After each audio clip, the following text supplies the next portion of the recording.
Muy buenos días. Esperamos a que tengamos la pantalla de la presentación. Por favor. Que terminemos de conectar todos los asistentes. Asegurémonos que nuestros nombres sean los correctos cuando entramos como participante. Y espero pantalla para arrancar. Apenas me confirmen. Buenos días a todos. Buenos días. Buenos días. Muy buenos días. Buen día. Buen día a todos. Buenos días, ¿qué tal? Buenos días, ¿qué tal? Buenos días. Silvia, perfecta. Buenos días. Ya, ok. Buenos días.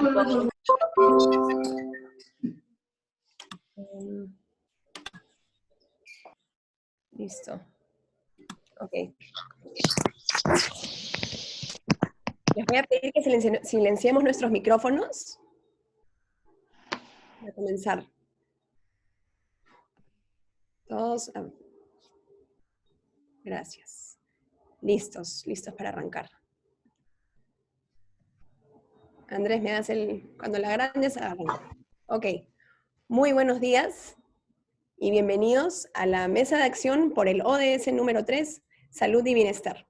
Mi nombre es Micaela Rizo-Patrón y soy gerente general de Perú 2021.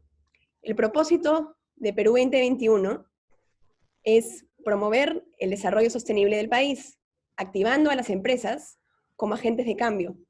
Para esto, conectamos con plataformas de sostenibilidad, brindamos herramientas de acción y generamos espacios de articulación multisectorial como este.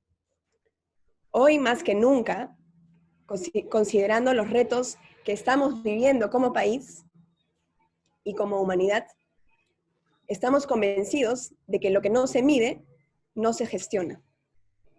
Es por eso que promovemos los Objetivos de Desarrollo Sostenible, mejor conocidos como los ODS. Andrés, por favor, ayúdame con la diapositiva, gracias. Y esto es la agenda común que nos guía hacia este futuro que queremos construir, hacia este Perú sostenible que todos queremos. Siguiente, por favor. Perú Sostenible es un programa que lanzamos a fines del 2018, a partir de una alianza con el Sistema de las Naciones Unidas, con el objetivo de conectar y potenciar a las organizaciones y a los ciudadanos con los ODS. Les pido porfa silencio en los micrófonos, discúlpenme. Gracias. Bueno, aquí les mostramos las mesas que hemos activado desde el fines del 2018, y este es el principal componente de Perú Sostenible, estas mesas de acción por cada ODS. Estos son espacios propositivos, como el que nos reúne hoy, que es la primera vez que lo hacemos en forma virtual, para articular al sector privado, al sector público, a la sociedad civil y a la academia, para profundizar en las brechas y en las metas que tenemos con cada ODS, y que podamos aterrizar soluciones y compromisos en planes de acción concretos y medibles al 2021, para luego avanzar en la implementación de estos al 2030 a través de sinergias.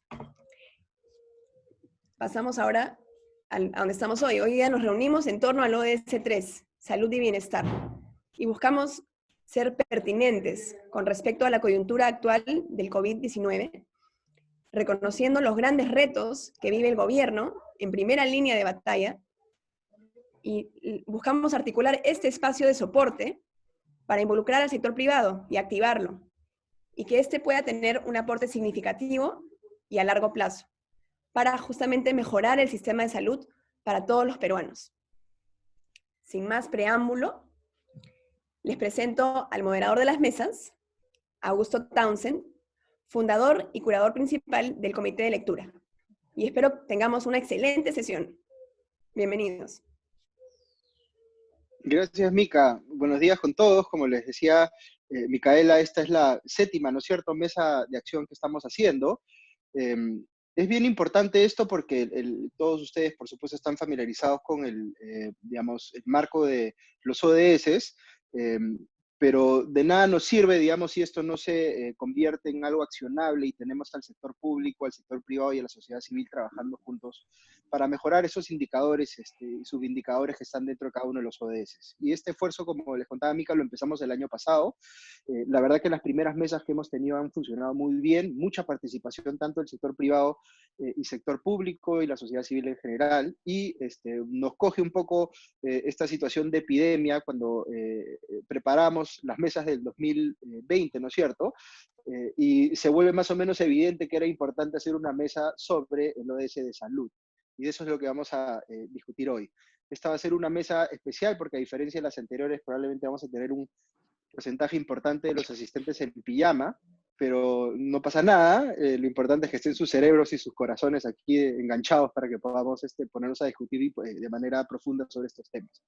Así que el ODS de salud, no quiero profundizar mucho en los temas de fondo que ya los van a escuchar ustedes de nuestros presentadores y panelistas, pero básicamente el ODS de salud plantea varios objetivos, ¿no es cierto? Varios subindicadores, entre ellos reducir la mortalidad en todas sus causas, luchar por el acceso de todos a servicios de salud, vacunas y medicamentos, trabajar en enfermedades transmisibles y no transmisibles, poner fin a las epidemias, el más importante de todos dada la coyuntura, promover la investigación y financiar la salud y contratación de personal sanitario. En fin, un montón de temas que hoy está volviéndose bastante visible que como país tenemos una serie de carencias que no nos podemos dar el lujo de seguir teniendo, ¿no? Y ojalá que cuando pasemos esta situación difícil que estamos viviendo ahora, se vuelva mucho más obvio, digamos, que tenemos que hacer reformas grandes en ese sentido. Así que, con eso dicho, yo quería pasar a presentarles a nuestro primer expositor. Si me dan un segundito para poder leerles el bio de Celso Bambarén. El doctor Bambarén es médico cirujano, especialista en administración en salud, magíster en economía y gestión de la salud, magíster también en gestión ambiental y doctor en medicina. Él ha sido director general de la Oficina de Defensa Nacional y asesor de la dirección del Instituto Nacional de Salud del Niño. Desde el 2007 es consultor de la OPS, OMS, y en el 2015 se incorporó a la organización como especialista en emergencias en salud. A partir del 2017 ocupa también el cargo para América del Sur. Así que un lujo contar con el doctor Bambarén, quien nos va a introducir esta mañana en la conversación. Adelante, doctor. Buenos días a todos. En primer lugar, agradecer por la convocatoria. Entiendo que es una situación bastante difícil, pero yo creo que es una oportunidad también para abordar temas que pueden sentar bases para un desarrollo futuro. Me pidieron que enfocara básicamente el tema hacia lo que es el tema de emergencias, y especialmente a una experiencia que yo creo que es muy rescatable que se está dando actualmente, que es la complementariedad de servicios. No ha sido fácil el tema de establecer complementariedad de servicios a pesar de las situaciones de emergencia, pero muy interesante la experiencia del trabajo que está dando entre el Ministerio de Salud, Seguridad Social, Sanidad, Fuerzas Armadas y Policiales y los privados. Hubiera sido también muy bueno que esto se dé antes, por supuesto que sí, pero justamente las emergencias son una oportunidad para establecer o reforzar acciones que muchas veces en situación de normalidad no se miran como algo fácil de hacer o algo de interés de hacer. Otro punto importante es que las emergencias, incluidas estas, son temas previsibles. Si ustedes revisan las páginas de OMS y OPS, van a ver ustedes que hay emergencias que estamos esperando que sucedan. No sabemos cuándo iban a suceder, pues, pero van a suceder. Obviamente es uno el tema de las grandes epidemias, especialmente esperando epidemias que puedan afectar a múltiples países, como es el caso de lo que se esperaba en el año 2005, una probable pandemia de gripe aviar, lo que pasó en el año 2008 con H1N1, lo que está pasando actualmente como COVID. ¿Era un tema esperable que pasara? La respuesta es sí. La duda era simplemente cuándo pasara, dónde se iba a generar y cómo esto se iba a propagar y a través de qué tipo de vehículo o virus se iba a dar. También es probable que pasen otras catástrofes que puedan retar bastante la capacidad de respuesta del sector salud. Es decir, un terremoto de gran magnitud como el esperado en Lima, ya estamos en el ciclo y eso todo el mundo lo sabe. Por tanto, no es un tema que sean temas que no sean esperables, sino son temas esperables. Habitualmente estos temas no están en las agendas políticas, aparecen muy coyunturalmente, cuando suceden grandes eventos a nivel mundial, y obviamente no están en la primera línea de toda agenda política, pero son temas con un gran impacto económico, un gran impacto social y un gran impacto político. Si no, miren la cantidad de ministros de salud que han sido cambiados durante esta pandemia en países de la región de América del Sur. Y son también oportunidades para reforzar capacidades, y un tema importante es reforzar ese nexo que es vital que suceda entre el sector público y el sector no público de salud, en este caso el sector privado de tipo lucrativo. En tal sentido, yo creo que es importante la experiencia que está haciendo actualmente el Comando del Ministerio de Salud e intentar establecer línea de trabajo con el sector privado principalmente. Siguiente, por favor.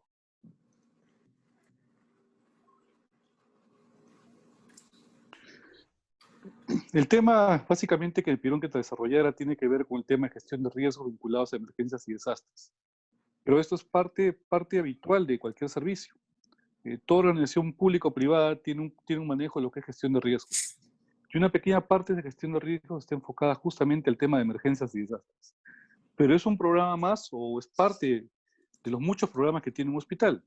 Aquellos sectores, aquellas clínicas privadas que han pasado por proceso de acreditación lo saben muy bien. Los sistemas de acreditación, tanto americano como canadiense, tienen un capítulo muy específico del tema de lo que es preparación y respuesta a emergencias, y orientado a que posea un programa específicamente implementado para el tema de respuesta a emergencias. Y eso está articulado con diferentes programas que maneja cualquier tipo de servicios, control de enfermedades, calidad, seguridad del trabajo, etc.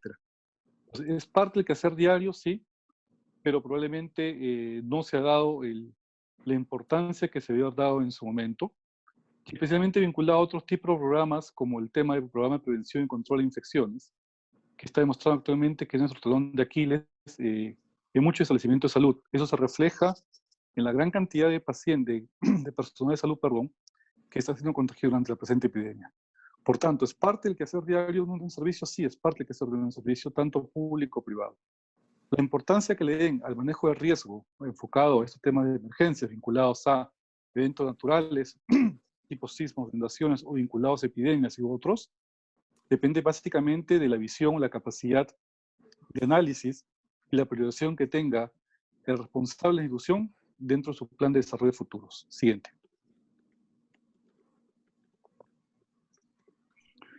Y para garantizar principalmente lo que es la respuesta y la continuidad del servicio, nosotros resaltamos básicamente dos componentes que están íntimamente relacionados. Uno, lo que es la capacidad de respuesta del servicio o capacidad de respuesta de la institución a una emergencia. Y lo segundo, que es garantizar lo que es la continuidad operativa. Metodológicamente, para algunos, los dos son parte de un solo componente, o para otros son dos componentes separados, pero indistintamente ellos están íntimamente relacionados, porque si no podemos garantizar la continuidad del servicio, no podemos dar una respuesta continua e integral a una emergencia. Y parte importante es identificar aquellos elementos que son vitales en esa continuidad del servicio, que aseguran una respuesta óptima. Y tiene que ver básicamente con lo que vemos, las dificultades que estamos viendo ahora. Uno, el tema de recurso humano, que es un tema capital. El tema vinculado a lo que es las instalaciones, esa capacidad de poder ampliar ese concepto de surge capacity, que es poder ampliar la capacidad rápida ante un evento de un establecimiento de salud. El tema vinculado de instalaciones vinculados también al tema de lo que es las tecnologías, todos los temas de los dispositivos médicos, que en este caso el ventilador se ha vuelto un tema capital importante. Otro tema importante es el tema de proveedores y la cadena de suministros, como establecimiento, como servicio, como país o como subsistema, tenemos una cadena de suministro que nos permite un abastecimiento continuo de aquellos recursos críticos para la respuesta, que en este caso estamos viendo, es un tema fundamental, los equipos de protección personal, especialmente las máscaras N95. Entonces, son los elementos que son críticos para la continuidad y críticos para la respuesta. Por tanto, son los elementos que en toda forma tienen que ser protegidos. Y más aún, son elementos que requieren adoptar estrategias de continuidad que atraviesan lo público y lo privado. Hay muy pocas experiencias del tema de continuidad público y privado para emergencias, especialmente en el país, pero en otros sectores se han conseguido desarrollar experiencias de continuidad público-privada. Hay temas legales que obviamente vamos a discutir al final, son brechas que hay que cambiar y trabajar, pero que esperamos que a partir del evento actual sirva para poder impulsar ello más rápidamente. Siguiente, por favor. Conceptualmente, Eso se traduce en todo servicio en 3 grandes planes o 2 grandes planes, como lo prefieren leer. El plan clásico, que es el plan de respuesta, que es el qué hacer ante este problema y cómo enfrentarlo, cómo reorganizo el servicio, cómo hago mi triaje, cómo hago mi flujo de pacientes, cómo hago mi atención. Y un segundo componente, que es el componente de plan de recuperación, que incluye la parte de rehabilitación clásica y la parte de lo que es la continuidad. La rehabilitación enfocado a aquellos sistemas rápidos que me permitan reparar o recuperar el daño producido por un evento, en el caso de un sismo, una inundación o un incendio. Y el tema de continuidad establecido principalmente a cómo yo mantengo o soporto que los procesos críticos, servicios críticos continúen operando a pesar del impacto del evento. Entonces, ambos elementos se oficializan o se traducen en elementos claves de un servicio, que son ambos planes que se contienen. Desde el punto de vista legal del país, el tema de continuidad operativa siempre ha existido. Hay una norma nacional, desde el año 2008 aproximadamente, que establece cuáles son los servicios críticos que deben ser mantenidos en situación de eventos en el país. Es una resolución ministerial, identifica múltiples servicios, emergencia, SUSI, programa de vacunaciones y otros. Hay una norma nacional también del PCM que estableció la obligatoriedad de los entes nacionales del nivel nacional, regional y local de contar con planes de continuidad. Y obviamente, dentro de ese proceso, instituciones grandes como el Ministerio de Salud y como de Salud tienen elaborado un plan de continuidad desde hace muchísimos años. Del sector privado también hemos tenido experiencia de trabajar con varios grupos privados, y también hemos visto el interés de parte de ellos de trabajar los temas de respuesta y también el tema de continuidad. Obviamente, ese link entre público y privado es justamente un tema que falta desarrollar y ha faltado siempre trabajar en este proceso de planeamiento. Siguiente. Y un poco para poder responder justamente eso, para poder responder necesitamos todo un conjunto de elementos o procesos críticos y donde hay un tema fundamental que es el tema de personas para ese tipo de eventos. Dependiendo, obviamente, el tipo de evento que suceda, el recurso crítico identificado, que uno identifique tiene más peso o no. En este caso, obviamente, el tema del recurso humano en salud es un elemento crítico para la respuesta a este tipo de emergencia. Por tanto, ¿ha habido o hay mecanismos para proteger ese recurso humano? Por supuesto que sí. Siguiente, por favor. Y un poco este recurso humano, para el caso de epidemias, o la respuesta a este evento, pasa por una serie de etapas. Del momento de impacto hasta un poco el regreso a normalidad. Y el tema del regreso a la normalidad también es un tema, que en el caso específico de esta epidemia, es un tema que requiere un abordaje especial, porque ese regreso a la normalidad del funcionamiento de los servicios públicos o privados van a requerir una adaptación, así como se tiene una adaptación especial para lo que va a ser la vida cotidiana en actividades tan comunes como un restaurante, como un cine, como un teatro o como la venta de comidas. También probablemente hay que pensar desde el punto de vista de los servicios cómo vamos a garantizar el regreso a la continuidad en los servicios o establecimientos de salud. Probablemente esas colas que hemos visto en muchos establecimientos a la espera de una cita van a tener que cambiar. Procesos que permitan desconcentrar la gran cantidad de afluencia público van a tener que ser manejados. Ampliación de horarios van a tener que ser dados o incremento de uso de tecnología como telemedicina u otros medios a distancia probablemente va a ser una opción para un poco también entrar esa regreso a la normalidad de servicio. Entonces, no solo hay que pensar en lo que viene desde el punto de vista de comercio y economía, sino hay que pensar también en lo que viene desde el punto de vista de servicios. Cómo un poco los servicios de salud van a regresar a esa normalidad, cómo vamos a hacer que el riesgo de contagio se reduzca entre pacientes, visitantes y personal dentro de un servicio de salud, cuando regresemos a reactivar aquellos servicios básicos que son parte de la continuidad de cualquier establecimiento. Siguiente. Y un poco cuando hablábamos de esos recursos críticos y surgía el tema de un recurso crítico, el más crítico probablemente ahorita, para la respuesta a la emergencia, es el recurso humano. Y lo que estamos viendo en este evento es el recurso humano enfermo por diferentes tipos de causas. Vemos también un número importante de recurso humano que no está yendo al establecimiento de salud porque algunos están en los 60 años o más. Hay recurso humano que tampoco está yendo al establecimiento de salud porque tiene una comorbilidad, y recurso humano probablemente porque no va, porque tiene cierto temor. Esto es todas las posibilidades que pueden haber. Entonces, estamos enfrentando un tipo de evento en el cual el recurso humano es crítico. Entonces, mirando un poco hacia el futuro, y el reto futuro es, sabiendo que este recurso humano es crítico, ¿cómo vamos a proteger a este recurso humano? Vamos a promover o reforzar las acciones de vacunación dentro de los servicios, ante hepatitis A, ante influenza o en otro tipo de enfermedades que puedan existir. ¿Cómo vamos a reforzar el programa de prevención y control de infecciones? ¿Cómo vamos a trabajar en nuestros planes futuros de continuidad de servicios? Las medidas que me permitan a mí asegurar que el personal pueda asistir. Ha habido múltiples eventos en los cuales el establecimiento de salud de servicio es intacto y el recurso humano ha faltado. Entonces, reconociendo que es un recurso crítico para la continuidad del servicio, un recurso crítico para la respuesta, se requieren mirar hacia adelante e implementar aquellas medidas que permitan que este recurso esté justamente cuando lo necesitemos. Siguiente, por favor. Personas, instalaciones. Un poco, nosotros como PS hemos trabajado desde el principio de año en lo que es la preparación de los servicios. Y un tema importante en esa preparación de los servicios es el tema de la evaluación de la capacidad. Y previo al inicio de la emergencia, se compartió con el Ministerio de Salud y con la Seguridad Social algunas herramientas que habíamos trabajado, que permitían en cierta forma revisar si mi hospital estaba preparado para poder responder ante la epidemia. Y un poco lo que está en la transparencia, abajo está el link correspondiente del tema de preparación, Información logística, que está vinculado básicamente a aquellos temas que hemos identificado como críticos. Entonces, hay temas críticos que tienen que ver, obviamente, con el tema logístico de recursos, pero también hay, obviamente, temas que tienen que ver con el liderazgo y la capacidad de conducción de un servicio de salud. Siguiente, por favor. ¿quién? Yo. Celso, antes que continúes, Sí. discúlpeme, Celso, por favor, las personas que tienen su micrófono abierto lo pueden apagar. Patricia Parker, Rosa Guerrero, y lo otro que les pido es que para que tengamos buena señal apaguemos cámaras y asegurémonos que tengamos el nombre correcto en el participante. Listo, Celso, discúlpame la interrupción. Seguimos. Ok. Otro elemento, otro documento importante que se ha producido en las últimas semanas es un poco también el tema de reorganización de servicios.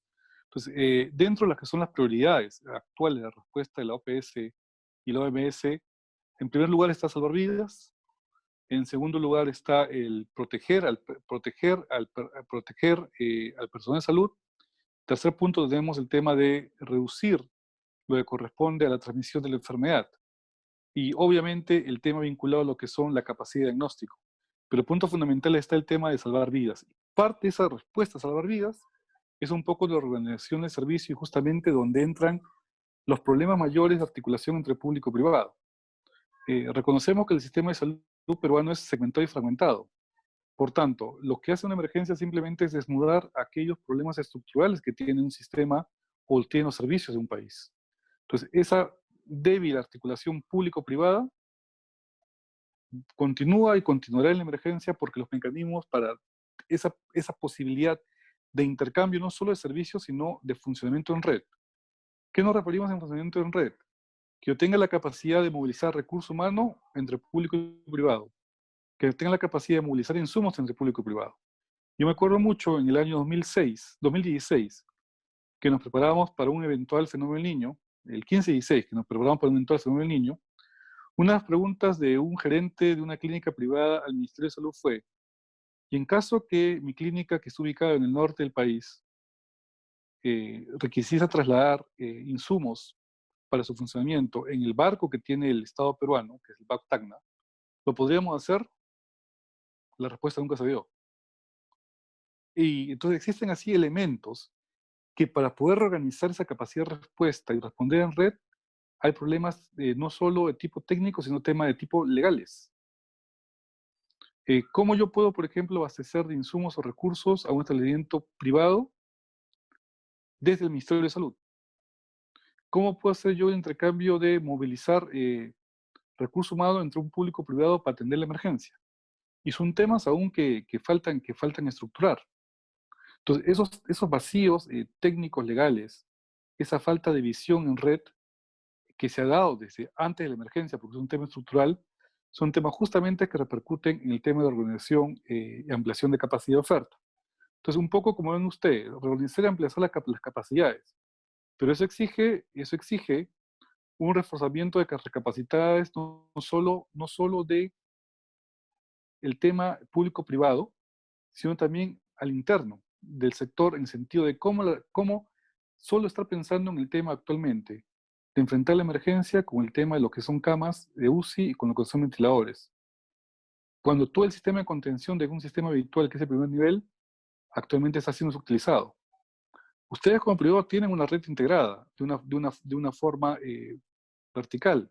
Lo integran, pues, su atención domiciliaria, sus policlínicos, que son como temas ambulatorios primarios, y tienen su establecimiento de mayor complejidad, tienen un proceso de integración.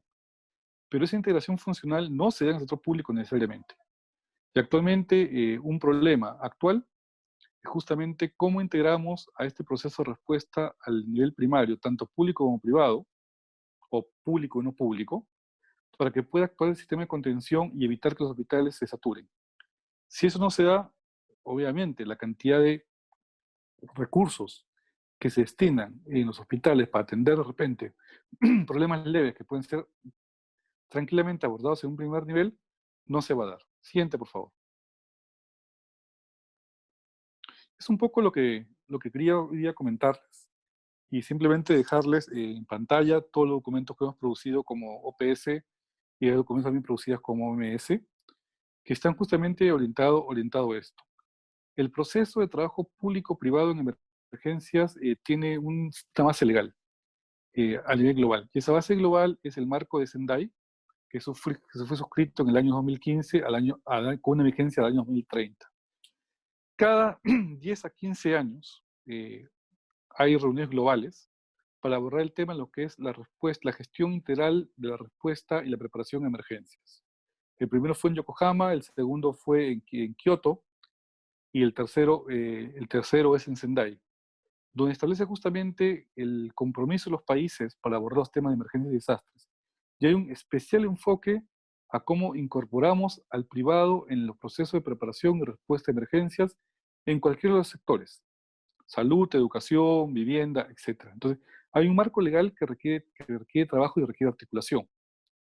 Pero eso requiere también que miremos el sistema como realmente un conjunto de elementos que están articulados y que me permitan fácilmente, sin tener tantos trabas legales, poder responder. La pregunta es, ¿actualmente tenemos mecanismos legales para poder enfrentar la emergencia? Sí. Hay mecanismos legales que están produciendo, pero hay mecanismos legales que existen del propio concepto de la defensa nacional del país. Hay documentos, hay una norma especial que se conoce como movilización nacional, con su correspondiente reglamentación directiva, que faculta al Estado peruano, en una situación de gran crisis, probablemente como esta, o otra de mayor envergadura, a tomar decisiones sobre bienes, personas y todo el conjunto de elementos que pueden servir para respuesta. O sea, hay una base legal sólida para eso, pero también hay un poco de entrampamiento en tratar de respetar espacios. El problema es que ante una respuesta actual, el tema de demoras en respetar espacios o respetar procedimientos no funciona. La emergencia exige respuestas directas, claras y rápidas. Lo peor que uno puede hacer en una emergencia es justamente el tema de demorar acciones por buscar la perfección. No disponemos de los recursos en gran nivel, tenemos problemas estructurales que no vamos a poder superar en esta fase, pero un poco en ese rol de trabajo es justamente la importancia de cómo articular mejor al sector público, subpúblico y privado. Y a partir de esto es pensar, ¿nos espera una próxima emergencia? La respuesta es sí. ¿Nos espera probablemente un gran terremoto en el Perú? Probablemente en Lima. ¿O nos espera en X cantidad de años una otra pandemia? De repente con un virus de igual o mayor transmisibilidad, pero de mayor impacto de repente sobre salud. Entonces, por tanto, esos temas legales que habitualmente surgen y que dificultan mucho el proceso y que para la parte privada son importantes, pero no tan paralizantes como el público, es justamente lo que tiene que ser superado. Entonces se requiere tener un espacio futuro de conversación entre el gobierno y los actores en salud, públicos y privados, para ponerse de acuerdo cómo se va a trabajar en el futuro en una gran emergencia. No solo la respuesta, sino cómo vamos a prepararnos cómo vamos a lanzar recursos, ese tema de gestión de camas, que pareciera que está funcionando bastante bien ahora, déjalo como un tema permanente de trabajo. No solo para el tema de emergencia, sino justamente para el tema de la habitualidad y la continuidad. Entonces, siempre hemos dicho nosotros como APS, el Ministerio de Salud, hay una gran cantidad de recursos que existen en el sector no público. Hay recursos en las clínicas, hay recursos que tienen las municipalidades que tienen que ser incorporados en la respuesta. Y simplemente 2 temas finales como reflexión. Primero, la respuesta a epidemias no es solo una respuesta de salud. La respuesta a epidemias es una respuesta multisectorial, porque hay elementos que escapan del sector salud. Por tanto, si no se incorporan mecanismos de articulación multisectorial, va a fracasar. Y lo segundo es que la respuesta a la emergencia no es la respuesta del Ministerio de Salud, es la respuesta del sector salud. Por tanto, esa respuesta requiere el uso y movilización de todas las capacidades. Clínicas privadas, de salud, ONGs, municipalidades, todos aquellos que puedan contribuir a una respuesta. Entendemos muy bien que la emergencia es una oportunidad para que mucha gente se muestre en vitrina. Entendemos también que hay egos muy grandes en cada de las personas que quieren intervenir, pero esas son situaciones que no pueden entorpecer la respuesta. Muchísimas gracias.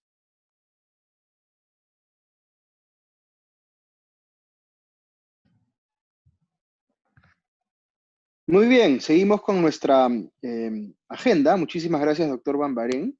Lo que vamos a hacer ahora es, vamos a tener un pequeño panel, porque más adelante en la sesión de hoy nos vamos a dividir por grupos. Esto se los voy a explicar de manera muy breve, porque luego les voy a dar las instrucciones de nuevo para poder accionar sobre esto, pero básicamente lo que hemos hecho es, hemos considerado 3 rutas posibles de acción para las instituciones que están hoy acompañándonos en esta sesión, que son las siguientes. La primera es cobertura sanitaria, la segunda es reducción de riesgos de enfermedades transmisibles, y la tercera es reducción de riesgos de enfermedades no transmisibles. Entonces, más adelante lo que les vamos a pedir a cada uno de ustedes es que escoja donde vea su institución, digamos, a la organización a la que pertenece, impactando, digamos, en cualquiera de estos 3 frentes, ¿no? Que escojan uno de ellos, ¿ya? Y para que tengan un poco una idea de qué estamos hablando en cada uno de estos frentes, por supuesto ustedes son conocedores de la temática, pero vamos a tener a 3 panelistas. El primero es Luis Lazo, quien es coordinador nacional del Foro Salud, Foro de la Sociedad Civil en Salud. Luego vamos a tener a Valeria Quisca, gerenta general de MSD Perú y presidente de ALAFARPE. Y en tercer lugar vamos a tener a Pablo Yarmuch, gerente general de la Clínica Internacional. Así que cada uno de ellos va a hablar un ratito sobre una de estas 3 rutas, y luego, como les decía, les vamos a pedir que ustedes escojan en cuál de estas temáticas quieren participar, porque los vamos a dividir por grupos. Así que, dicho eso, le voy a dar la palabra primero a Luis Lazo para que pueda iniciar con este panel. Adelante, Luis. Muy buenos días. ¿Se me escucha? Sí. Buenos días a todas, a todos. ¿Se logra escuchar? Sí, se escucha. Bien, gracias. En primer lugar, Luis Lazo Valdivia es mi nombre, soy coordinador nacional de Foro Salud. Es una organización de sociedad civil que está en todo el país a través de una representación que se da en cada región, principalmente a nivel del Consejo Regional de Salud y a nivel nacional el Consejo Nacional de Salud, además de otras tareas que realizamos como vigilancia, ¿no? Análisis de políticas de salud y propuestas que se tienen que hacer llegar a los diferentes niveles de gobierno. El tema de salud y el tema de la epidemia, ¿no?, que se está planteando, afecta severamente, ¿no?, lo que nosotros hemos denominado una crisis sociosanitaria, ¿no? Esta pandemia afecta no solamente el sistema sanitario, ¿no?, sino también la respuesta que el Estado debía haber brindado en todas sus dimensiones. De ahí el término o la caracterización de crisis sociosanitaria. Para Foro Salud, la situación presentada puede generar, digamos, las condiciones para las respuestas que pueda tener los diferentes actores, ¿no?, públicos, privados, sociedad civil, comunidad organizada, ¿no? Para poder tener respuestas, como decía. Las respuestas pueden plantearse desde este tema de cómo enfrentar en términos inmediatos la crisis, ¿no? Y en el término de salud significa cómo, en términos muy, muy rápidos, fortalecer el sistema sanitario que está prácticamente colapsado.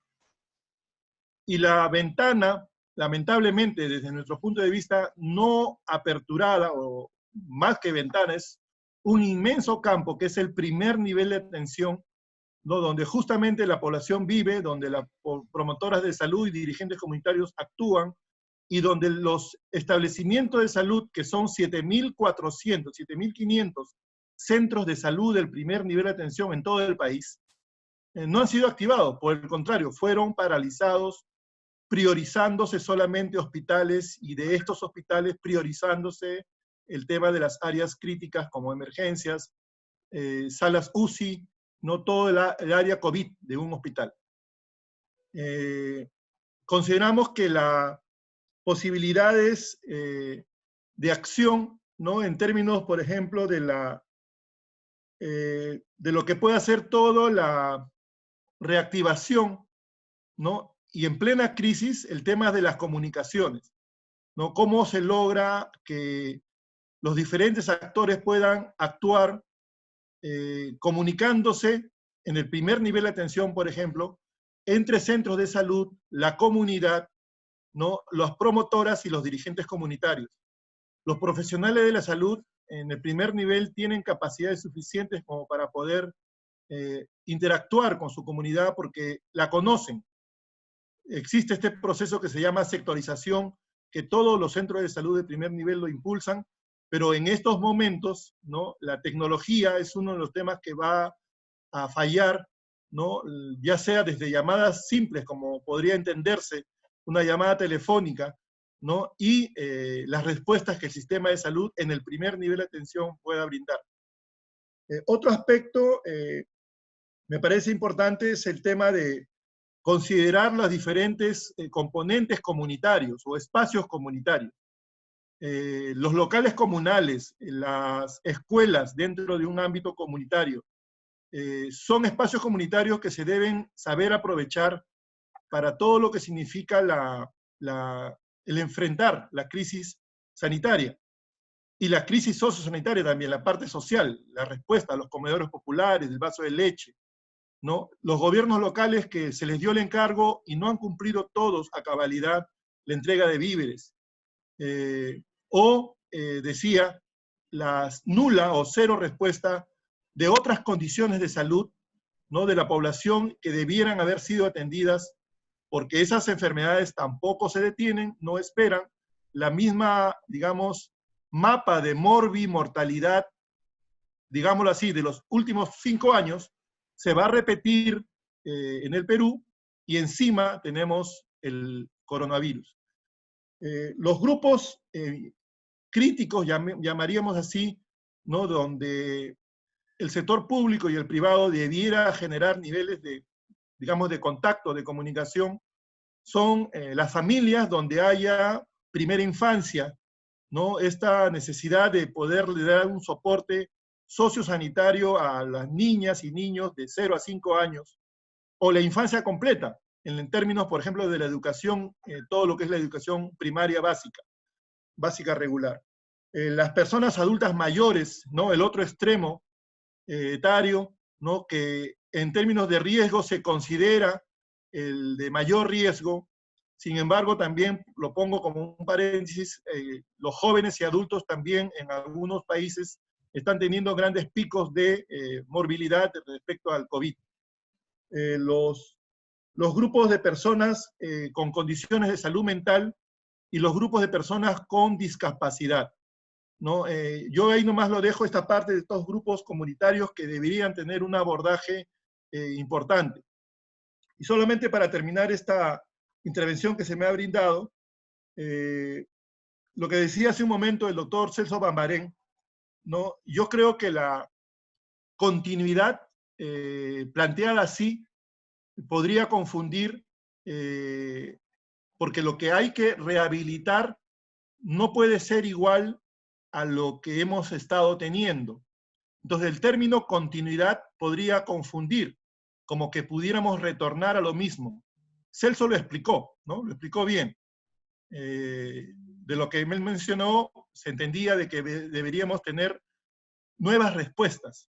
Y yo creo que el término de continuidad podría buscársele, ¿no? La OPS podría buscar un término mejor que nos permita comprender a toda la sociedad, ¿no? Comunidad, población, grupos, digamos, priorizados, el sector público, el sector privado, que lo que se tiene que hacer es algo distinto, ¿no? Que permita tener en el centro a las personas, tener a las personas, digamos, cautelándoles y garantizándoles el derecho a la salud, ¿no? Y cómo esta salud, como derecho, deba, digamos, significar que todos los actores debieran aportar su parte, ¿no? Para tener un nuevo sistema de salud, no como el que hemos tenido, no para continuarlo tal como ha estado financiado, no para que tengamos sectores sociales al margen del sistema de salud y podamos brindar salud para todas y para todos en ruta justamente a la Agenda 2030, al año 2030, o si se quiere en términos tan cortos como al bicentenario del año 2021. Muchas gracias. Muchas gracias, Luis. Ese fue el comentario de la primera ruta, que es cobertura sanitaria, y para entrar a discutir la segunda ruta, que es reducción de riesgos de enfermedades transmisibles, quisiéramos invitar a Valeria Quisca para que nos dé esta segunda intervención. Adelante, Valeria. Buenos días con todos. Bueno, Valeria Quisca, directora general de MSD y presidenta de ALAFARP, que es la Asociación de Laboratorios Farmacéuticos del Perú, que agrupa a 22 laboratorios nacionales y extranjeros comprometidos con el desarrollo e innovación de calidad y ética para mejorar y salvar vidas de los peruanos. Me gustaría empezar pidiéndoles que piensen en dos preguntas. ¿Cuántos de ustedes tienen en sus empresas planes de entrenamiento para su personal? Seguramente me van a decir que varios de ustedes y que de varias horas. Mi segunda pregunta es, ¿cuántas de esas horas se los dedican a prevención de enfermedades, entrenamiento para prevención de enfermedades transmisibles? Mientras piensan, me gustaría dejarles algunos datos. En el Perú, 1 de cada 3 personas se ausentó de su trabajo en los últimos 6 meses, y de esas ausencias, la mitad tiene que ver con la enfermedad de algún empleado o de algún familiar directo. Las enfermedades transmisibles siguen siendo una de las principales causas de morbilidad y mortalidad en el Perú. Cada año escuchamos los estragos, por ejemplo, del dengue en el norte, del Zika, de la chikungunya, y así muchas otras enfermedades en varias zonas del país. También hemos visto rebrotes de sarampión, varicela y otras enfermedades que ya están con vacunas disponibles. La varicela, el sarampión, la influenza, incluso el VPH, asociado a la mayoría de los casos de cáncer cervical, son prevenibles a través de vacunas que están disponibles en el Programa Nacional de Inmunizaciones del Ministerio de Salud. Cada familia vacunada es una familia cuyos niños asisten al colegio, cuyos padres son productivos laboralmente y cuyos abuelos no se enferman tanto o por lo menos no con tanta severidad. Y muchas de estas enfermedades se pueden prevenir fomentando justamente la educación y la cultura en las organizaciones de respeto al prójimo, una cultura organizacional orientada en la prevención. Si tengo un resfriado viral, lo ideal es pensar en quedarme en casa y no ir al trabajo y contagiar a mis compañeros. Incluir información de enfermedades transmisibles es, en la educación de la salud ocupacional y las campañas de vacunación en el lugar de trabajo, resulta en una menor siniestralidad en nuestras empresas, menor ausentismo laboral, y lo que es más importante, una población más sana. Gracias a Perú 2021 por invitarme y por los esfuerzos de poner este tema en la agenda tan importante. Es importante comprometernos como empresas y ser parte de la ruta hacia una vida sana y promover el bienestar de todos en todas las edades, tal como lo menciona justamente el Objetivo de Desarrollo Sostenible número 3. Como empresa desde MSD estamos comprometidos a trabajar en la ruta de preparación para la prevención de riesgos en enfermedades transmisibles. Muchas gracias. Mil gracias, Valeria, por tu intervención. Y ahora, para cerrar con las presentaciones sobre las rutas, vamos a pasar a la ruta de reducción de riesgos por enfermedades no transmisibles, y quien nos va a acompañar ahora es Pablo Yarmucho. Adelante, Pablo. Hola, buenos días, ¿cómo están? Quisiera presentarme primero, soy Pablo Yarmuch, vengo de Chile, llevo poco más de 1 año y medio viviendo en Perú, muy contento, muy agradecido por la comida y por el trato. Represento a Clínica Internacional, que es una clínica que tiene más de 60 años en el mercado. Nuestro propósito es cuidar vidas y darle alcance de salud a más personas, alcance de salud de calidad. Me gustaría poner como antecedente que las enfermedades no transmisibles hoy día explican más del 60% de las muertes de la población anual en el planeta. Y tienen, a mi criterio, 2 aspectos claves. Un aspecto clínico, de tratamientos, de prevención, etcétera, pero un aspecto bien fuerte social, educacional. Y en este tiempo de pandemia, de cuarentenas, hemos vivido y escuchado mucho debate si hay que privilegiar la economía o la vida. Y la verdad es que no van por carreras independientes. Eso es un error gigante. La pobreza mata personas. Los recursos son absolutamente necesarios para educar población, para formar médicos, para construir hospitales, para inmunizar, para tratar aguas servidas, etc. Por eso la esperanza de vida en Singapur es de 85 años, en Somalia de 59 años. El crecimiento económico de un país es lo que más prolonga la esperanza de vida. Entonces, cuando queremos invertir recursos en alimentación, en aseo, en higiene, en mejorar hábitos, prevenir que la población fume, etc., es clave el desarrollo económico, porque la pobreza enferma y mata. Hay también correlación médica, ahí los doctores que están en el foro pueden apoyar, entre la depresión y el efecto de las enfermedades cardiovasculares. O sea, la correlación es bastante directa.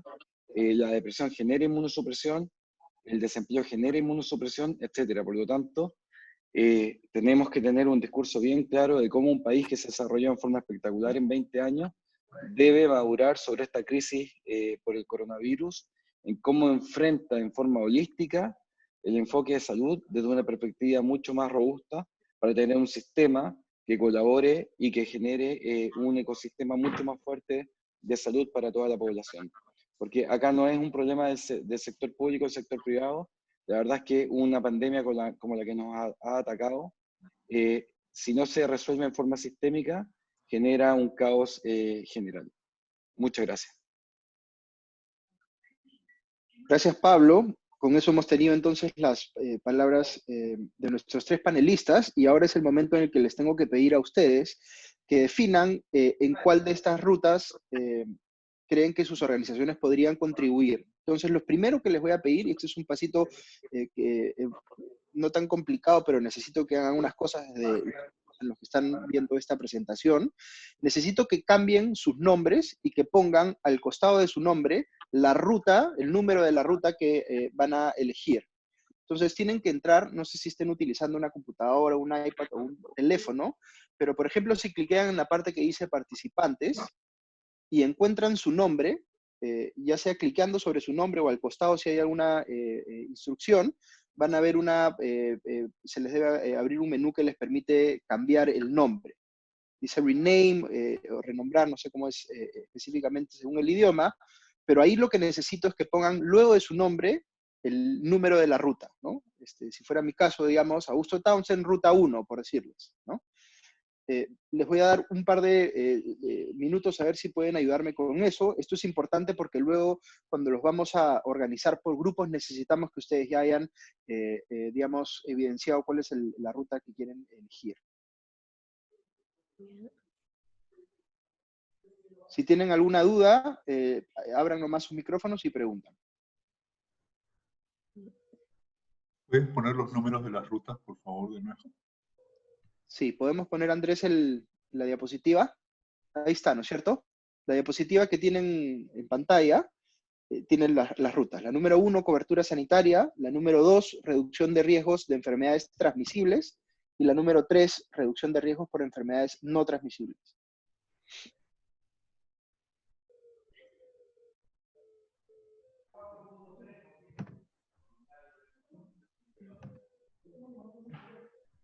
A ver, ahí vamos avanzando. Nos falta todavía un buen número de gente. Importante que nos ayuden escogiendo, porque si no, lo que vamos a tener que hacer es ponerlos un poco al azar en alguno de los grupos. Pero ideal que estén en el grupo donde, por supuesto, sientan que más pueden contribuir como organización.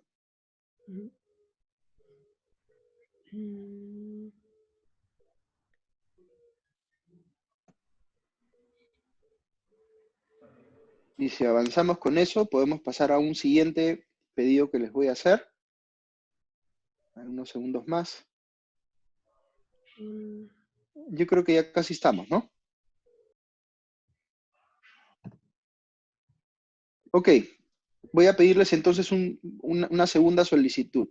¿Me pones, Andrés, por favor, la diapositiva donde salen los temas? Creo que es la siguiente. Ok, este es un pedido más sencillo que les voy a pedir que nos ayuden a través del chat del Zoom. Aquí hemos puesto temas específicos donde puede de alguna manera contribuirse al cumplimiento de este ODS, el ODS de salud, ¿no?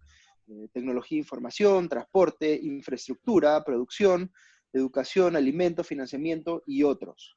Entonces aquí lo que les pediría es que si alguno de estos temas ustedes creen que pueden contribuir específicamente, en el chat pongan el nombre de la organización que ustedes representan y el tema, ¿no? Pueden poner si quieren el número. Para no poner la palabra completa o la frase completa, pero sí aquí nos va a ayudar bastante para en lo que viene poder entender en cuáles de estos frentes podemos solicitar de alguna manera apoyo de parte de sus organizaciones. Recuerden que las mesas de acción que estamos armando en Perú 2021 tienen la lógica de trabajar de manera constante. Es decir, esta es la primera reunión que estamos teniendo, pero se va a convocar a siguientes reuniones, porque el objetivo en el mediano o largo plazo es que todo lo que estamos conversando ahora se aterrice en acciones concretas, ¿no? Y para eso nos ayuda muchísimo tener claridad sobre dónde ustedes creen que pueden participar o contribuir de manera más directa. De modo que cuando convoquemos a las siguientes reuniones, si la reunión va a tratar de tecnología, o va a tratar de educación, o va a tratar de financiamiento, ya sepamos a quién específicamente podemos convocar para esas reuniones en particular. Así que yo creo que con eso, mientras ustedes siguen manifestándose a través del chat, creo que ya podemos ir pasando a la división en las tres, reuniones separadas que vamos a tener por cada una de las rutas. No se sorprendan porque lo que va a pasar ahorita es esta llamada se va a terminar y ustedes los van a pasar automáticamente a como un cuarto separado, digamos, virtualmente, ¿no? Donde van a poder discutir en cada una de estas rutas. Cada uno de estos salones va a tener una persona de Perú 2021 que va a moderar la discusión.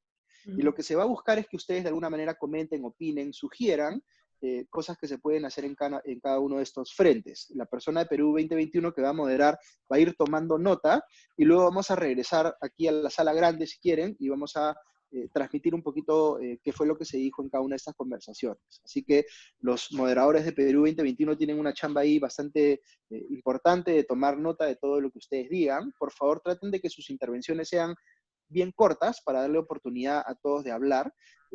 Cuando les toque hablar, digan muy rápidamente quiénes son y a qué organización representan y pasen, digamos, muy rápidamente a hacer su comentario y así tratamos de darle el mayor número posible de intervenciones a las personas. Van a haber preguntas que van a orientar estas conversaciones y ya los moderadores de Perú 2021 los van a ayudar con eso. Así que, con eso dicho, creo que ya estamos listos para pasar a las salas por cada ruta. ¿Ya estamos todos en la sala grande de nuevo? Creo que sí, ¿no es cierto? ¿Nos confirman? O sea, ruta 1, levanten la mano. Sí, veo ruta 1, ruta 2, ruta 3. Ya, perfecto. Entonces, vamos a pasar con lo siguiente, que es el resumen de las conversaciones que hemos tenido en cada una de las salas por cada una de las rutas. Así que empezamos con la ruta número 1 de cobertura sanitaria y ahí, Mica, me parece que tú vas a hacer el resumen, ¿no es cierto?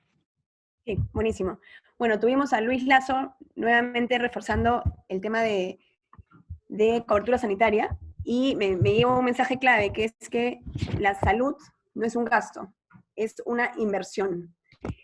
Y esto nos abrió la discusión. Teníamos, creo que uno de los grupos grandes, hemos sido 40 en el grupo, luego bajamos a 30 y pico, y tuvimos una participación diversa, desde empresas como ISAREP, ONGs como Prisma, Innovit, Hochschild, Alianza de Obras por Impuestos, Taller de Niños, Sencay, Roche, no me olvido, a la Farpe, y cerramos con Hochschild también. Entonces les comento algunas de las ideas principales. Promover el tema de protocolos con proveedores. Luego, Augusto nos habló de este ejemplo de los países que pueden ser de ingresos altos, tienen una combinación de inversión en temas de salud, de infraestructura y de financiamiento. Entonces, ver la salud como esta inversión, ¿no? Para poder tener saber que la gente, esto también me encantó de Luis, la gente sana produce más. Luego, Innovit nos habló de inteligencia artificial y cómo puedes mejorar la atención y la comunicación sin exposición a través de llamadas para poblaciones que no sepan usar tanta tecnología o no tengan acceso a tanta tecnología. Luego, con el taller de niños, Sara nos habló de temas de atención a la distancia a las familias y cómo tienen una estrategia para asegurar que a través del uso de las redes comunitarias se pueda mantener la atención a distancia. Luego, la Alianza de Obras por Impuestos está proponiendo que haya una modificación en la Ley de Obras por Impuestos para potenciar la inversión en equipamiento y luego en infraestructura, pero hoy, en esta etapa, digamos, de emergencia, atender el tema de equipamiento con herramientas como Obras por Impuestos. Se habló mucho de la comunicación y cómo debemos mejorar el uso de redes para traer información relevante.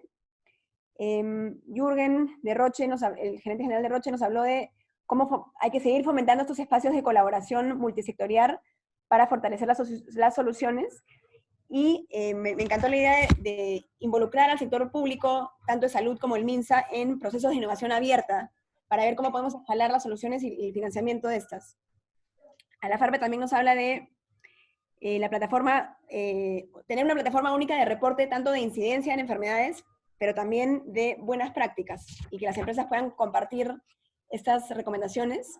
Se habló también de la encuesta CAREX, para ver, conocer los perfiles de riesgo en salud ocupacional y trabajo de los empleados, de los trabajadores, y usar un sistema de cobertura inteligente para poder personalizar el tipo de la cobertura. Y cerramos con un comentario de Hochschild, que fue justamente fortalecer lo que viene haciendo la Estrategia Nacional en temas de educación y en temas de transporte y de ayudar con las pruebas rápidas. Esto fue por la Ruta 1. Buenísimo, Mica. La síntesis de la Ruta 2 la hará Ángela Flores. Solo para hacer un preámbulo, por nuestro lado también hubo mucha diversidad en cuanto a los sectores que participaron del diálogo, desde Austral, SGS, Scotiabank, Intercorp también, Cayetano Heredia como academia importante, y Pfizer, a la Farpe, entre otras, ¿no? La ruta es la de reducción de riesgos de enfermedades transmisibles, y las preguntas que les hicimos fueron: ¿cómo la empresa puede estar lista para enfrentar emergencias de enfermedades transmisibles conservando la calidad de vida de sus colaboradores y de la comunidad? También les preguntamos: ¿podemos aportar a que el país mejore su respuesta a emergencias de salud? ¿Cómo aportar a la prevención, detección y respuesta rápida? Y finalmente terminamos hablando un poco de alianzas público-privadas ejemplares, ¿no? De métodos que pueden ser replicables, pero para profundizar un poco más, Ángela, te doy la palabra. Gracias, Andrés. Yo creo que fue una discusión muy rica en la cual nos dimos cuenta que existen ya muchas buenas prácticas establecidas por cada una de las empresas en términos de enfermedades transmisibles.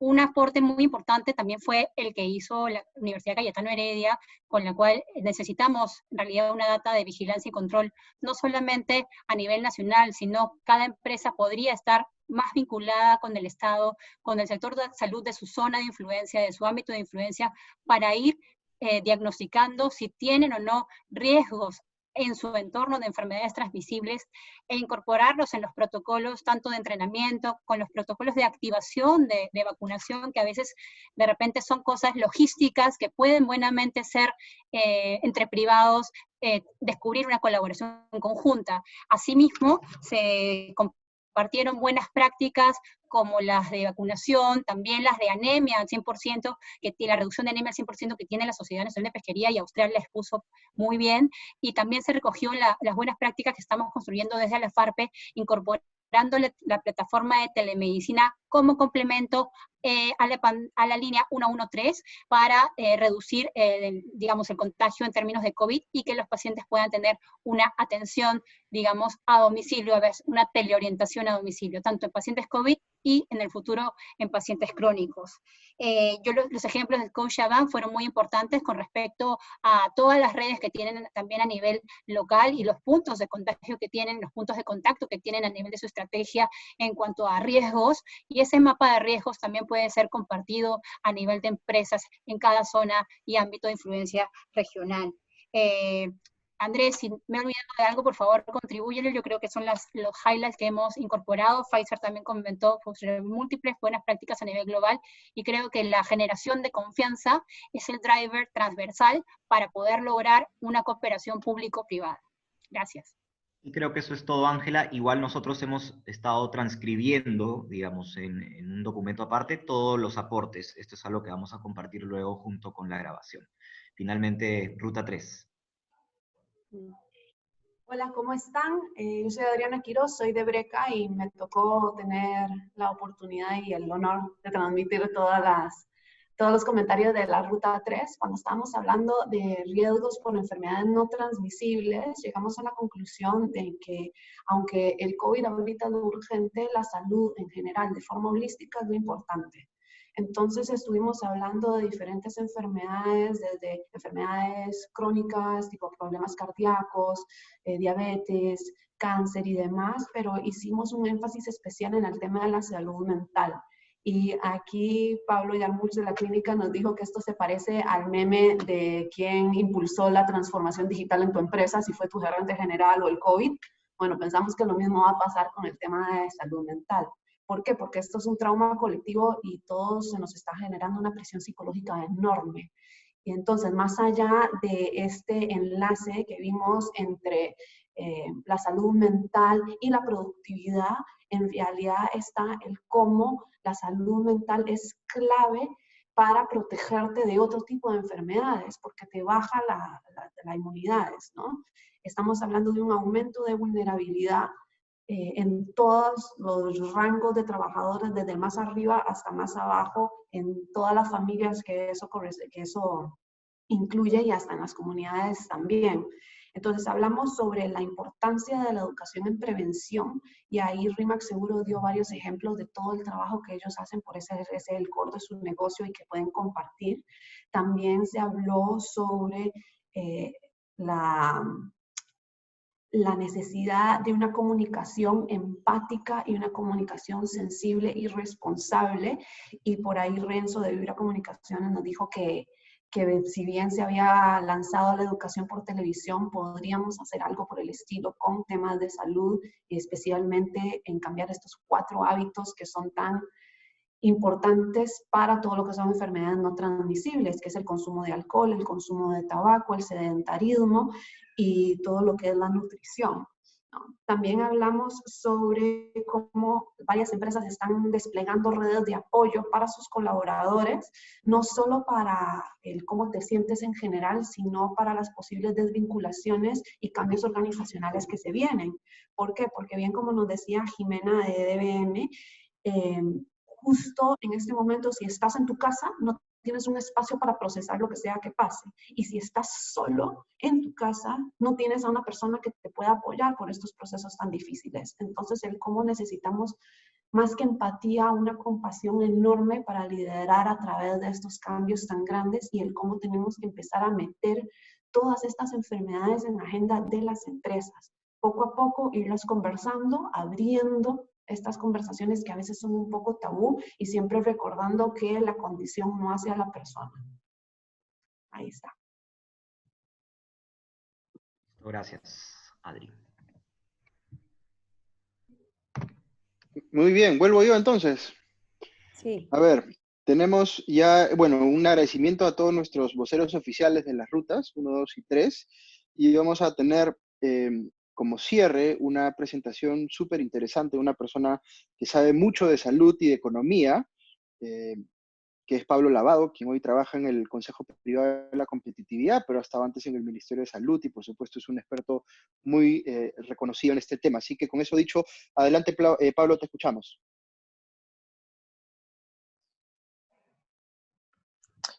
¿Qué tal? Buenos días. Buenos días, Augusto. Buenos días a todos. Solo para recalcar que trabajé en el Consejo Privado de Competitividad y ahora he regresado a la Universidad del Pacífico como profesor. Ahí soy profesor en el Departamento de Académico de Economía. Muchas gracias.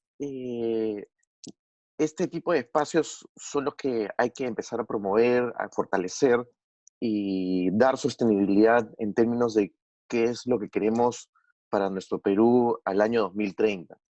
Y el objetivo principal, pues, de este tipo de espacios es presentar al sector privado las cosas que se están haciendo desde el sector público, pero además compartir la información de lo que cada empresa en su sector está haciendo con el objetivo de alcanzar estos objetivos. Esos objetivos que para el 2030 van a llevar a un mejor Perú.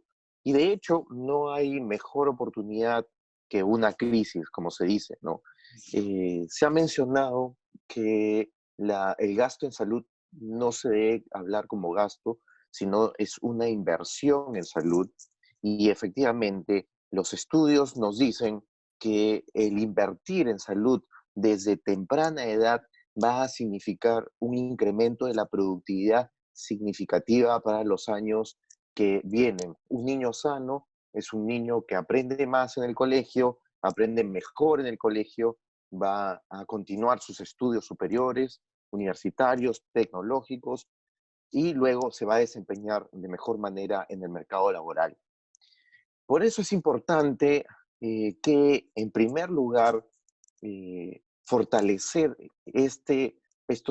para alcanzar estos objetivos de desarrollo sostenible es que se incremente el financiamiento en la inversión en salud pública. Actualmente estamos alrededor cerca del 3% del PBI. Deberíamos llegar como gasto público a por lo menos el 5% del PBI, por encima de Colombia y muy parecido a Chile. Pero más financiamiento en la inversión en salud debería estar acompañada también de una mejor gestión. Y en ese sentido, yo veo una gran oportunidad de colaboración entre el sector público y privado, de intercambios de experiencia de gestión, intercambios de experiencia de cómo manejar compras, cómo manejar distribución logística, cómo manejar atención eficiente de los pacientes y de las camas dentro de los hospitales y establecimientos de salud. Pero ese no es el único ámbito en donde el sector privado puede colaborar. También está el meter mucho, fortalecer y acompañar al Estado en términos de administración de la información y los datos. Ahora mismo estamos viendo una crisis en términos de qué tipo de información usar, cuáles son los datos que nos están dando una verdadera caracterización de lo que es el COVID-19 en el Perú. Nadie sabe qué es lo que está sucediendo y esto no es un problema de hoy en día en el sector salud, es un problema que se viene arrastrando ya varios años. No se tiene una contabilización, un registro de cuáles son los equipos que están funcionando, no se tiene un registro de las atenciones y de los diagnósticos que se están dando en todo el Perú. Creo que el sector privado en este sentido puede ayudar muchísimo con toda la tecnología, con todos los aparatos tecnológicos que están utilizando y que pueden compartirlo y compartir sus experiencias con el sector privado. Un tercer ámbito es el tema de la educación. La salud tiene que ver mucho con educación y como lo mencionaban, yo estuve presente en la sala 3, como se mencionaba mucho en la sala 3, hay que trabajar de manera conjunta, no solo con el Ministerio de Salud, sino también con el Ministerio de Educación, para promover una alimentación saludable, unos hábitos alimenticios saludables, hábitos sanitarios, higiene saludable para mitigar el impacto que puedan tener los malos hábitos o la mala alimentación en enfermedades transmisibles y no transmisibles. Otro ámbito es que aquellas empresas que están más cercanas al explorar, desarrollar y fortalecer el uso de las tecnologías sanitarias y las prácticas clínicas. Esto va a significar una mejora en la eficiencia de la atención de cada una de las personas en el Perú, utilizando las últimas tecnologías que se están usando en el mundo y ayudando a elaborar guías de prácticas clínicas que sean más eficientes y más adecuadas y centradas al ciudadano y no solamente al profesional de salud.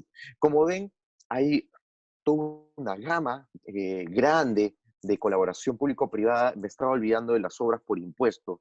Estas obras por impuestos que tienen que ver con infraestructura, podría también ver la manera de equipamiento y además, como están mencionando también en la sala, capacitaciones. Cada empresa en el ámbito en el que se mueve, no solamente en el ámbito sectorial, económico, sino también en el ámbito local, regional, a lo largo en todo el Perú. Una de las cosas que hay que resaltar es que se ve en los últimos años una mayor participación del sector privado en la búsqueda de objetivos sociales, colectivos, nacionales. Hemos visto una gran experiencia de colaboración público-privada en la lucha contra la anemia. Pero la anemia no es lo único que está afectando al país, sino también hay otras enfermedades como la tuberculosis, infecciones como la malaria, hepatitis, el cáncer, enfermedades transmitidas por agua, la obesidad, la salud mental. Entonces, debemos empezar a fortalecer estos lazos. El sector público debe empezar a abrir la cancha en estos aspectos para que finalmente, como ejemplo de la anemia y su reducción en el último año, como producto de una gran colaboración entre el sector público y el sector privado. Y una última cosa que me gustaría mencionar es que no solamente hablemos de sector público, sector privado, empresa, sino también incluyamos a dos actores de la sociedad civil que también están alineados con la búsqueda de estos objetivos, que son los mismos pacientes y la academia. Los pacientes deben sentirse, deben estar más educados y empoderados con respecto a lo que ellos necesitan, a lo que ellos aspiran, a lo que ellos podrían pedirle al sector salud o a la inversión en salud, dependiendo de las necesidades epidemiológicas de cada zona, de cada región. No vemos este empoderamiento y yo creo que es momento de empezar a armar, a abrir espacios en donde la sociedad civil, los pacientes tengan una voz muy importante en términos de cuáles son los objetivos y cómo queremos alcanzar los objetivos de desarrollo sostenible. Y la academia, ¿y por qué digo la academia? Y yo vengo de un ámbito académico, porque se aprecian y se saludan todas las iniciativas empresariales que se están llevando a cabo, pero una de las cosas que hay que tomar en cuenta y que yo animo al sector privado a fortalecer dentro de sus propias empresas es basarse en la evidencia. ¿Qué es lo que ha funcionado en el mundo con respecto a reducción de la mortalidad, reducción de problemas de salud mental, reducción de enfermedades no transmisibles, qué es lo que ha funcionado desde el sector privado y cómo yo puedo aplicar eso que ha funcionado en el mundo a mi ámbito particular, a mi contexto. Y si es que yo conozco muchas ideas disruptivas por el lado del sector privado con respecto a la búsqueda de estos objetivos, entonces lo que yo animo a las empresas es a recopilar información, a evaluar estas experiencias que ustedes están implementando para que generen evidencia de tal forma que después ustedes le puedan brindar de manera tangible al Estado. Miren, yo hice este programa de salud mental dentro de mis colaboradores y te demuestro que funcionó y esto podrías también aplicarlo en tu contexto. Esta forma también es otra forma de colaboración público-privada, pero además incluyendo a la academia y a la sociedad civil. Entonces, queremos un Perú más saludable para el 2030, queremos que los niños, los adolescentes, los adultos tengan una mejor salud y por lo tanto alcancemos una mejor y una mayor productividad para enfrentar este tipo de crisis como la que estamos viviendo actualmente. Muchas gracias.